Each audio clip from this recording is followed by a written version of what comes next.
Hello friends, good morning. এটা আমার দ্বিতীয় দিনের ব্লগ। দেখুন, দিনটা ছিল মঙ্গলবার।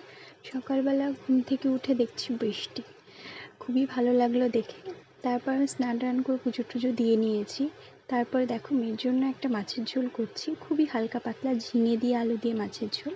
সেটাই আমি তোমাদেরকে দেখাচ্ছি। দেখো, ঝিঙে আলু দিয়ে একটু হলুদ লবণ দিয়ে একটু ভেজে টেজে তার মধ্যে একটু সামান্য জিরে গুঁড়ো দিয়ে জল দিয়ে ঢেকে মাছগুলো দিয়ে একটু কাঁচা লঙ্কা একটা দিয়েছি, কারণ আমার মেয়ে ঝাল খেতে পারে না তাই। আর নামানোর আগে একটু সামান্য জিরের গুঁড়ো ছড়িয়ে দিয়েছি, ভাজা জিরের গুঁড়ো, যেটা শুকনো খোলায় ভেজে আমি রেখে দিই কৌটোতে করে, সেটাই দিয়ে নামিয়ে দিয়েছি। তারপরে দিনটা আমার এইভাবেই শুরু হয়েছে। সকাল থেকে আজকে বৃষ্টি হচ্ছে, খুবই ভালো লাগছিল মনটা। এত গরমের পরে একটু বৃষ্টি দিয়ে ঠাকুর যেন মুখ তুলে চেয়েছেন, এরকম অবস্থা।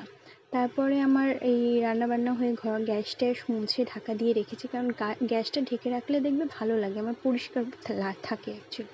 তারপর আমাকে একটু দেখালাম, দেখো আমার জামা কাপড়ও কাচা হয়ে গেছে।